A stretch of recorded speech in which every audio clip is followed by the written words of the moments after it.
नमस्कार। वसुंधरा ने कांग्रेस राज में सभी 25 सीटें जिताई थी, लेकिन अब भजनलाल सरकार, डबल इंजन की सरकार और भजनलाल राज में 10 सीटें हारने की आशंका है।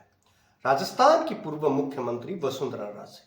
पूर्व मुख्यमंत्री वसुंधरा राजे का जहां नाम आता है तो एक दबंग नेता और दबंगई और एक ऐसी नेत्री जो राजस्थान की आन बान शान भी कह सकते हैं। वसुंधरा राजे सिंधिया के नेतृत्व में कांग्रेस सरकार के राज में सन 2019 में राजस्थान से लोकसभा की सभी 25 सीटें एनडीए ने जीती थी। उनमें 24 सीटें भारतीय जनता पार्टी की थी और एक सीट राष्ट्रीय लोकतांत्रिक पार्टी की थी। लेकिन अब सन 2024 में लोकसभा चुनाव 2024 में राजस्थान में डबल इंजन की सरकार भाजपा राज और भजनलाल शर्मा के काल में अव्यवस्थित चुनाव में 10 से अधिक सीटें हारने की आशंका सामने आ रही है। ऐसा लगता है कि प्रदेश नेतृत्व ने जिन जिन सीटों की पैरवी की थी और जिन जिन सीटों के लिए जिन जिन लोगों का नाम आगे किया था वो सीटें सही नहीं बंटवारा सही नहीं हुआ है और प्रदेश में सरकार होने न होने का एहसास लोगों को भाजपा के प्रति प्रभावित नहीं कर पा रहा है। भाजपा की सरकार होते हुए भी भाजपा थोड़ी सी दबी कुचली सी महसूस हो रही है राजस्थान में। राजस्थान एक ऐसा राज्य जहां से पूरे पूरे देश की सियासत के मायने लगाए जाते हैं, पूरे देश की सियासत के आंकड़े लगाए जाते हैं। भाजपा प्रदेश नेता सभी 25 सीटों को जीत लेने का ही दावा करते रहेंगे, लेकिन आज के सूचना युग में 10 से अधिक सीटें हारने की आशंका छिपाई नहीं जा सकती है। चुनाव परिणाम आने पर जब सभी 25 सीटों पर जीत नहीं होगी तब प्रदेश के टिकट चयन कराने वाले नेता रिपोर्ट और मुख्यमंत्री भजनलाल शर्मा समीक्षा के घेरे में होंगे। अब वो समीक्षा किस प्रकार से की जाएगी या फिर कहीं भजनलाल सरकार को, भजनलाल जी को मुख्यमंत्री इस राज्य का चुनावों के लिए ही तो नहीं प्रोजेक्ट किया गया, ये कोई फायदा दें और इसका फायदा उठाकर राजस्थान राज्य में 25 की 25 सीटें लाई जाएं, लेकिन वो जादू कोई कमाल नहीं कर पाया। प्रधानमंत्री नरेंद्र मोदी की 400 पार की घोषणा ने जो देश भर में मिशन बनाई गई उस पर राजस्थान की कम सीटों का भारी दुष्प्रभाव होगा। हो सकता है कि इस चोट से राजस्थान में बहुत बड़ा उलटफेर संगठन और सरकार में भी हो जाए। यदि सत्ता पक्ष में नहीं जीतेंगे और सत्ता नहीं आएगी तो ये तो आपको भी पता है कि भारतीय जनता पार्टी के संगठन में उतार चढ़ाव होंगे। भारतीय जनता पार्टी से जुड़े लोग थोड़े बहुत लोगों को हटाया और थोड़े बहुत नए लोगों को नियुक्तियां दी जाएंगी, इसका अंदाजा तो आपको भी है। निर्निवर्त हुए मुख्यमंत्री अशोक गहलोत ने 26 अप्रैल को दूसरे चरण के मतदान के बाद राजस्थान में 2 अंकों की जीत का दावा किया है। 2 अंकों का मतलब है कि 10 या उससे अधिक सीटें पर जीत का दावा बहुत भारी है। इस दावे से लगता है कि भारतीय जनता पार्टी यहां अपने ही राज में डबल इंजन सरकार में जनता की नजरों में बुरी तरह से गिरी है। 10 सीटें हाथ से निकल जाने का खतरा बहुत बड़ा होता है। भारतीय जनता पार्टी के नेताओं को इसका एहसास है।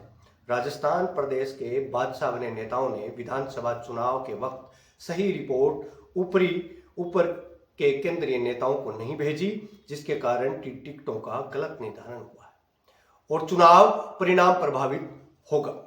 और प्रधानमंत्री मोदी के नारे के तहत पहले 152 सीटें, फिर 135 सीटें और फिर 125 सीटें जीतने के बयान आते रहे हैं। आखिर जीत 115 सीटों पर हुई।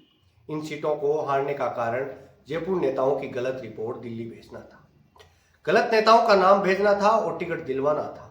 सीटें मामूली वोटों से नहीं हारी, 40, 50, 60 हजार तक की हार हुई। दुर्भाग्यपूर्ण स्थिति यह रही कि जयपुर से लोकसभा के नामों के लिए भी उन्हीं नेताओं और संगठन के नेताओं की ओर से दिल्ली रिपोर्ट भेजी गई जो सही नहीं थी। प्रधानमंत्री नरेंद्र मोदी को, अमित शाह को, जेपी नड्डा को जब सही रिपोर्ट नहीं की गई लोकसभा में, फिर से टिकटों का बंटवारा सोच समझ करके नहीं हुआ है, ये साफ तौर पर दिखाई दे रहा है। प्रधानमंत्री नरेंद्र मोदी को, अमित शाह को और जेपी नड्डा को ये जानकारियां नहीं है। वहीं 25 इस कारण से राजस्थान की 25 सीटों से 2.5 अंक तक भारतीय जनता पार्टी सीटें गंवा सकती है, तो बहुत बड़ा नुकसान पार्टी को होगा। भारतीय जनता पार्टी के जयपुर के नेता हर बात को दबाने के लिए दिल्ली को झूठी बातें भेजने के लिए दोषी हैं। भारतीय जनता पार्टी को विधानसभा में चाहे सत्ता मिल गई, लेकिन बहुत कम सीटें मिली। विधानसभा में जिन्होंने 40, 50, 60 हजार से सीटें हारी, वे ही बाद में नेतृत्व करते रहे। वे ही जिला अध्यक्ष लोकसभा के लिए रिपोर्ट्स भेजने वाले रहे। लोकसभा चुनाव में सीटों की कमजोरी को छिपाया गया। नाराज और चुनावों में नहीं लगे नेताओं की भी सही रिपोर्ट जयपुर को नहीं दी गई। विधानसभा में हारे हुए नेताओं से मित्रता निभाई गई ताकि वे और उनके परिवार ही स्थानीय स्तर पर नेतागिरी करते रहें। लोकसभा में सीटों का पर खतरा इन कारणों से भी रहा। पराजित नेताओं की जनता शकल नहीं देखना चाहती थी, तब वो वोट कैसे देती। जीत के दावों की रिपोर्ट भेजी गई। राजस्थान के मुख्यमंत्री भजन लाल शर्मा का प्रशासन प्रदेश में किस स्तर का रहा है, ये कुछ सवाल हैं जो केंद्र सरकार को, भारतीय जनता पार्टी को मजबूती से इनकी ओर देखना चाहिए। मुख्यमंत्री भजन लाल शर्मा का प्रशासन प्रदेश में किस स्तर का रहा है, उसमें वोटिंग प्रभावित होने की शंका है। कैसा कंट्रोल रहा है, इस राज को जनता किस स्तर का मान रही है, क्या इससे भी वोटिंग प्रभावित होगी, इसकी भी समीक्षा की जाना बहुत जरूरी है। ये कुछ सवाल हैं जो भारतीय जनता पार्टी के केंद्र को जानना जरूरी है। इसकी भी समीक्षा की जानी बहुत जरूरी है कि राज्य केवल भाषाओं से, घोषणाओं से, कागजी कार्रवाई से चलाया या वास्तव में धरातल पर आम जनता को कोई सुख सुविधा या योजनाओं का लाभ हुआ। राजस्थान में भाजपा सरकार आने के बाद से ही दफ्तरों की कार्य प्रणाली में कोई सुधार नहीं हुआ। अधिकारी नागरिकों के कार्यों को प्रभावित करते रहे, जनता को कोई लाभ नहीं हुआ। इससे भी वोटिंग प्रभावित हुई और इससे पहले भी बातचीत हम कर चुके हैं इस विषय पर। प्रथम चरण और दूसरे चरण की शुरुआत में राजस्थान में प्रथम चरण में 5 सीटें और दूसरे चरण में 5 सीटें भारतीय जनता पार्टी की खतरनाक हालत में फंसी हुई हैं। ये सीटें भारतीय जनता पार्टी के हाथ से निकल सकती हैं।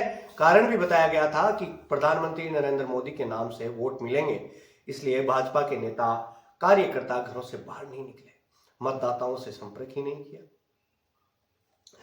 प्रथम चरण में वोटिंग बहुत कम हुई। दूसरे चरण में वोटिंग कम तो नहीं हुई, कुछ बढ़ी, लेकिन भारतीय जनता पार्टी और अनेक सीटों पर बहुत जबरदस्त घमासान हुआ है। भाजपा के बड़े बड़े नेता वहां पूरी तरीके से हाँफते रहे और उन सीटों पर हार जाने का खतरा भी अब तक मंडरा रहा है। लोगों ने बड़े पद और बड़े नाम को नहीं देखा, क्योंकि इस अब की जनता थोड़ी सी होशियार हो गई। लोगों ने नरेंद्र मोदी की गारंटी 400 पार के नारे को भी नहीं सुना। पीएम की सभाएं भी असरहीन ही रही और चर्चाएं और दावे रहे। इन नरेंद्र मोदी की सभाओं के सिर्फ चर्चा और दावे ही रहे। लोगों ने पिछले 5 सालों में भारतीय जनता पार्टी की स्थिति को देखा। 10 साल से केंद्रीय सरकार की नीतियों से हुए कार्यक्रमों को देखा और उसके उपरांत भाजपा को सबक सिखाने का तरीका अपनाते हुए वोटिंग की। चुनाव का परिणाम 4 जून 2024 को होगा, लेकिन इससे पहले एक बार चर्चा करें कि भारतीय जनता पार्टी बुरी तरह से दबी हुई क्यों है। टिकट वितरण की गलत नीति रही है। विधानसभा टिकटें प्रधानमंत्री मोदी बांटे और मुख्यमंत्री का नाम भी पर्ची से भेजें, यह भी एक बड़ा कारण रहा है। लोकसभा की टिकटें भी प्रधानमंत्री ही बांटे, ये बादशाही जनता को बहुत चुभ रही है। कांग्रेसियों, भ्रष्टाचारियों, दुष्कर्मियों को भाजपा में ले लेना और उनमें से चुनाव भी लड़ाए जाना, न जनता को सुहाया न ही पुराने कर्तव्यनिष्ठ भारतीय जनता पार्टी के कार्यकर्ताओं को भाया। मोदी जी की पिछले 5 साल की नीतियों, फैसलों को जनता ने अप्रिय माना। इलेक्टोरल बॉन्ड के चंदे के खुलासे से भाजपा और मोदी की छवि भी प्रभावित हुई है। अहंकार के कारण मानते नहीं, लेकिन लोकतंत्र में अहंकार चलता नहीं। भारतीय जनता पार्टी के नेता अहंकार के कारण इन बातों को बिल्कुल नहीं मानते, लेकिन ये लोकतंत्र है साहब, यहाँ पर ये अहंकार नहीं चलता।